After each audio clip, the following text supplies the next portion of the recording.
Монгол орны эрсдэс уур амьсгалд нэн тохирсон өлчөр, дээрэс нь илүү нугламтай. Махны гарц арвин бараг омгийн хонин сүргийг үйлдвэр болгон удам угсааг нь патентжуулах ажил эхэллээ.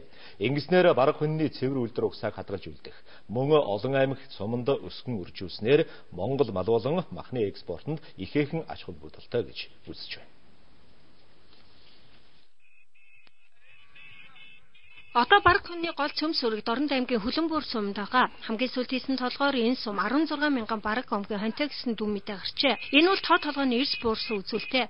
Харин хөгжүүллийн элдгээр Хөлбөмбөр сум цагийн сайханд үе 1972 онд бараг хонины аж ахуйг бодлогоор байгуулж махны чиглэлээр өсгөж байсан. Бас бараг хоныг өөр бусад аймагуудад хуц тавих байдлаар өсгөж байсан цаг саяхан. Тэгвэл энэ бараг хонь бусад хонин сүргээс юугаараа давуу ээж ийхүү анхаарал халамж тавьж байсан юм болоо. Махны гарцвал яг цэвэр нэг 25-30-аад хил гарна. Сайн хоньноос 40-ч гарна. Цэвэр махна.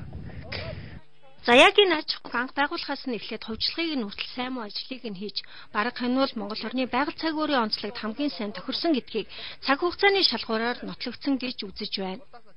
Ер нь энэ манай Төваажийн эрсдэс уур амьсгалтай зохицсон бичээрийн нүүдлийн мал аж ахуйд маш тохиомжтой тийм байна. Тийм учраас энэ маллагааны хувьд бол ерөөсөө одоо дандаа дадгай байдаг.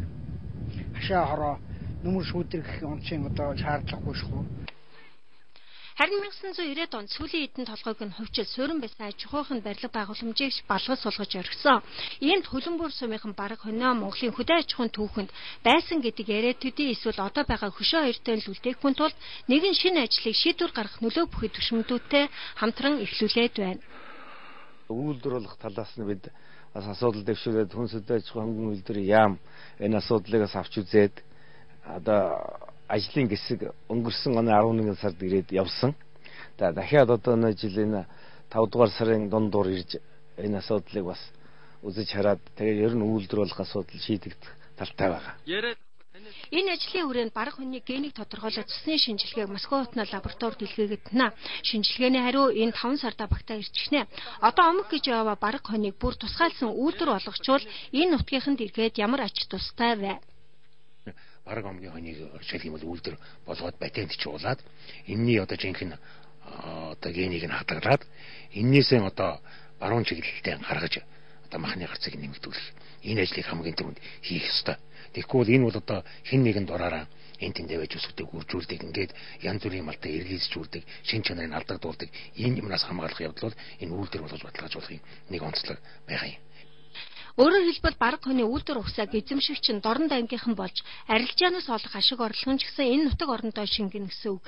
За энэ мэтээр үзэмчин болон буряд хоньоо патентжуулах асуудал яригдчихна. Үүний цаана Монгол малыг эдийн засгийн эргэлтэнд оруулж малчтай улмаар мал аж ахуйгаа дэмжих төрийн бодлого бас давхар явж байна.